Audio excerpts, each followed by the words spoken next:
So அதுக்காக அவரோட ஞாபகார்த்தமா மனு ஆனந்த் ஒரு ஃபவுண்டேஷன் ஆரம்பிச்சாரு. அந்த ஃபவுண்டேஷனுக்கு 5 லட்ச ரூபா செக் உடனே அஜித் குமார் கொடுத்திருக்காரு. அதோட நிப்பாட்டாம 5 வருஷமா கண்டினியூஸா 5 லட்ச ரூபா கொடுத்திருக்காரு. அதுக்கப்புறம் அந்த ஃபவுண்டேஷனை மூடிட்டாங்க. இல்லாட்டி இப்போ வரைக்கும் கொடுத்திருப்பாரு.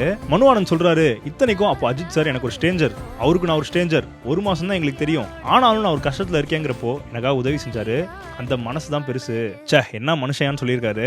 அது மட்டும் இல்லாம செட்ல ஒரு அசிஸ்டன்ட் பையனுக்கு எல்போல ஒரு பிரச்சனை இருந்துச்சு, அவன் கை ஸ்ட்ரைட் ஆகாது, ஆனா அந்த பையனுக்கு ஹீரோவா நடிக்கணும்னு ஆசை.